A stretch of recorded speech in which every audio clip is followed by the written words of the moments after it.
much. So, as I mentioned a while back, how the next generation CEOs look like for you? Are you curious on their beliefs and value system? So, today, I am deeply honored to have meaningful conversations with one of our next generation CEOs, Brian Ko, who is the Chief Executive Officer of Sarisuki. Brian is a serial entrepreneur and a veteran in startup space with his 10 years rich experiences in the startup. He was the co-founder and managing director of Zalora in 2010, the co-founder and CFO of Kochek, and the country head of Grab in 2013. In managing these new ventures while working in globally recognized companies made him the ideal business leader to drive Sarisuki to the forefront of the Philippines e-commerce grocery sector. Beyond building up his own ventures, Brian is passionate about supporting the next generation of entrepreneurs through mentorship and investment funds. I am excited to welcome our guests for this People Watch episode, our next generation CEOs, Brian Ko. Hi, Brian. Hey, Jacqueline. Hi. Hi. Thanks. How are you? Yeah. Yeah, go I'm ahead, please. I'm good. Thanks for having me. It's a pleasure to be Yeah. here. Yeah, warm welcome to you, Brian, for our People Manager on COM. I'm deeply honored to have conversations with you this afternoon. So, how have you been so far as the CEO of Sarisuki? Um, it's a very loaded question. It's been a very exciting journey so far, to say the least. It's also been very terrifying. Um, people think of me as an entrepreneur, but I always try to correct them because I've never been an entrepreneur up until this point. Um, and uh, and with Grab, with Gojek, with Zalora, um, we had the fortune to be able to have a big, strong base of investors from the get go, and we scaled off the back of that. But with Sarisuki, it was really bootstrapped from the start. It was very personal to me, to my wife, who was my inspiration for the business. Um, so this is I guess the real first time that I'm building a company from scratch into a real proper startup. So it's very terrifying in that sense because the safety net is much less compared to what I've done in the past. But also exciting because this really is my own, rather than something that I'm helping build for someone else. Wow. What I really like on what you mentioned, thank you for sharing that, Brian. What I really like on what you mentioned is the balance or the harmony between enjoyment and the challenges. What is terrifying and at the same time you are enjoying that. All right. So I'm very curious now, Brian. How does a next generation CEO look like for you? I've been reflecting on that Hi, Brian. Were question you able quite. to hear me? Yeah. Can you hear me? Yeah, I can hear you Hel- now. So, Great. yeah. Yeah. So Okay. I've been reflecting on that question quite a bit in the recent months. No. It's tough right now, and the reason why I've been reflecting is because I was trying to look back on how my parents ran their businesses, and and our family. My grandfather was an entrepreneur. My parents took over that company, and I try to reflect back on how they ran their businesses. Even my uncles, just being able to observe at a young age how they would do things. It's very different from what I see now with the startup world. So I would like to make that distinction. There are startup type CEOs where it's a bit overly geared towards culture. And then there are your old school CEOs where it's a bit overly tweaked towards performance. So the next generation successful leaders would need to be able to find a balance um, between culture and performance. Um, and that's not something that's very easy to do. It's not something that comes naturally to a lot of people. I'm still geared more towards performance rather than culture. For me, it's let's get work done, because that's how I was raised.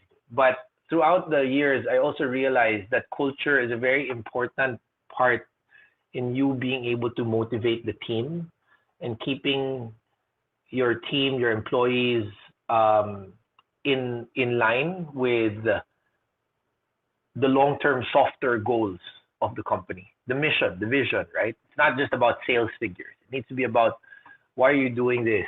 Who are you trying to help? What kind of impact are you trying to leave in the world um, by you working here? And that has a lot to do with culture and less to do with performance. And you're able to Mm. extract the best out of your colleagues, um, your stakeholders, if you can find that balance. I recently listened to this podcast, no, and they were saying a CEO needs to be three things. Sometimes they need to be a parent. Sometimes they need to be a leader, and sometimes they need to be a coach. No? So you're a leader when you need to make hard decisions like firing people, uh, turning off certain business units because they're not performing. There needs to be no emotion when you make those decisions. And then oftentimes you need to be a coach, not a mentor, but a coach, where you have a team of people that you're trying to motivate and move towards the same direction. And you're making the plays. You're like a basketball coach. You're making the plays. You're telling them what to do. You're orchestrating. And then once in a while, you have to be a parent. You need to help guide, nurture, and improve at the individual level.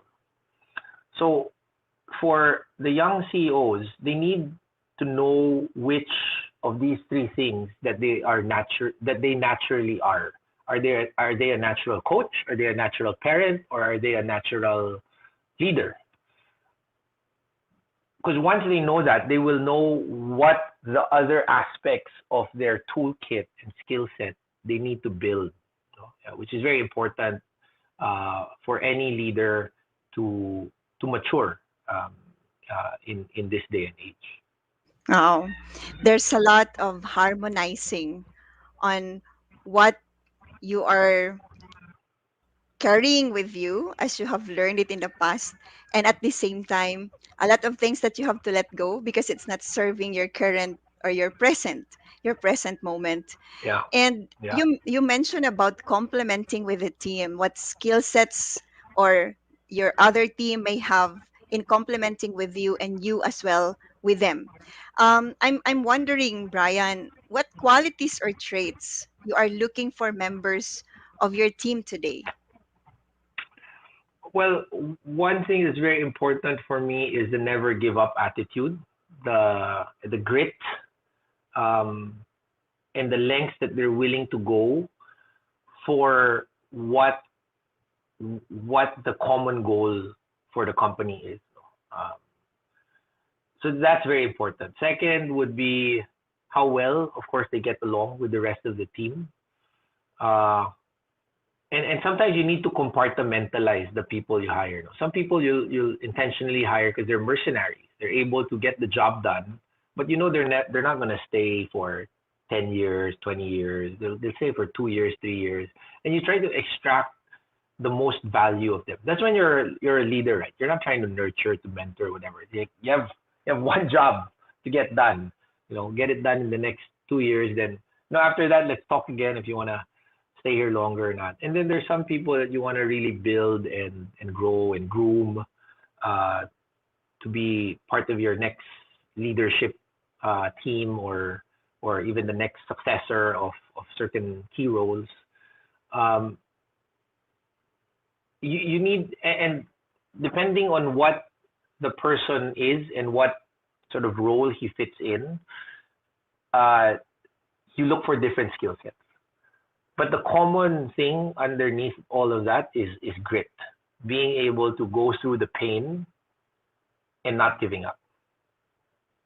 Um, so it's really the shared purpose and also the social capital within the team that is really strongly founded in grit or that passion. Yes, yes. Okay, wonderful. So you mentioned about going there or getting the target. What is most important to you, Brian? Is it vision, the mission, or values? You know, I like when I was younger, I hated mission vision planning sessions, no? Because I thought it was all fluff. Like I thought, there's this idea, this is the idea of the company, and let's just go do it. We don't need a vision, we don't need a vision. This is the idea. Grab ride hailing, just move people in cars and build a great app, and that's it. But later on, as I matured more when it comes to being a leader, um, and I'm still learning. I'm not saying that I've hit the state of nirvana when it comes to doing what I'm doing. I still learn a lot along the way every single day. And one of those things I've learned is the importance of really defining your mission vision. If if it's not for yourself, it's for the rest of the team. Like your new hires, your existing hires, everyone, with the common purpose. What's most important across the three for me personally um, would be values, because values shouldn't change. The mission and the vision, I've seen it change depending on, ideally it shouldn't change every year, no, but I've seen it change and shift, and it should, depending on the market conditions. Because if you're unwilling to change your vision or your mission, um, baka nagbago na yung buong everything around you and you're still stuck to a mission in the past, right? Or a vision that is outdated. But values, integrity, truthfulness, hard work, um, uh, you know, being open to learn, capacity to learn, not being afraid to fail. Values of a company should stay the same. The Mm, wordings can change, but the values should carry on. yeah. Yeah, very interesting. Very interesting, Brian. Should be a strong anchor, and that's really your values. What your road or the destination may change, but you will always be guided with what is constant for you, and that is your values. So I have a lot of curiosities, Brian, but our time does not allow us to really continue with this meaningful conversation. With a short while, I have learned a lot on understanding how the next generation CEOs really think, no, and their thinking patterns this time. So, as a as a closing, anything else that you would like to share with anyone who's listening or who's watching us today? Uh, um, no, other than again, thank you for having me and allowing me to share some of my thoughts around the topic. I think for aspiring CEOs out there, or aspiring leaders for that fact, no, forget being a CEO. Uh, you can't jump the gun.